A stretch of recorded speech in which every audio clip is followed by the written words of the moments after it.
এবং মাস্টার রোলে যারা নিয়োগপ্রাপ্ত দীর্ঘদিন যাবত এরা বিভিন্ন সমস্যায় জর্জরিত।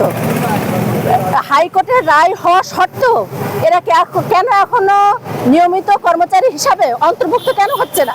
আমরা চাই এদের যত তাড়াতাড়ি সম্ভব নিয়মিত করার জন্য যেন অন্তর্ভুক্ত করে যোগ্যতা করতে পারে। আমরা সবাই একমত পোষণ করছি এই সময়, এবং আমার সঙ্গে সবাই আছে, সবাই সম্মতি প্রকাশ করছে। এবং যদি না হয় তাহলে এর পরবর্তীতে আমরা সমগ্র বাংলাদেশ থেকে কঠোর আন্দোলনের হুঁশিয়ারি দিচ্ছি এবং কঠোর আন্দোলনে আমরা নামতে বাধ্য করবেন না আমাদেরকে। বাংলাদেশ গণপূর্ত কর্মচারী ইউনিয়ন কর্তৃক সারা বাংলাদেশে যেভাবে আমাদের আউটসোর্স কর্মচারী অনেক দিন কাজ করছে, অনেকে রিটায়ার্ড হয়ে যাওয়ার পথে, আমাদের দীর্ঘদিনের দাবি তাদেরকে জাতীয়করণ করতে হবে।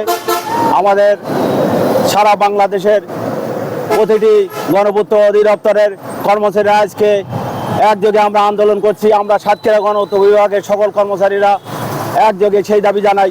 আমাদের সমস্ত আউটসোর্স কর্মচারী সহ যত দাবি দেওয়া আছে আউটসোর্সিং সবার নিয়মিত করতে হবে এবং সবাইকে আমাদের প্রাপ্য অধিকার দিতে হবে। সেজন্য আজকে আমাদের সাতক্ষীরা ডিভিশনের পক্ষ থেকে সরকারের কাছে জোর দাবি জানায় আমাদের সকল কর্মচারীদের ন্যায্য অধিকার দাবি দেওয়া এবং রেগুলার করার জন্য এই প্রস্তাব দিচ্ছি। আমরা আজকে এখানে মিলিত হয়েছি। আমাদের অনেক আউটসোর্স কর্মচারীরা দীর্ঘদিন যাবৎ নিয়মিত হওয়ার জন্য আমরা সুপ্রিম কোর্টের থেকে রায় পেয়েছি, অথচ অদ্যাবধি বিভিন্ন তালবাহানার মাধ্যমে আমাদের এই আউটসোর্স কর্মচারীদের নিয়মিত করা হচ্ছে না।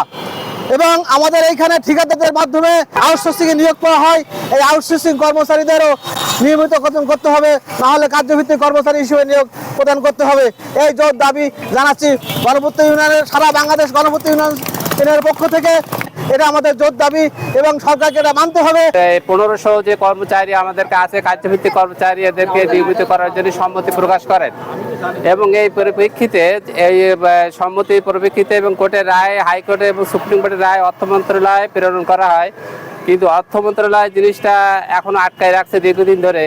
কিন্তু এটা কেন আটকায় রাখছে বিস্তারিত এখনো পর্যন্ত জানা যায়নি।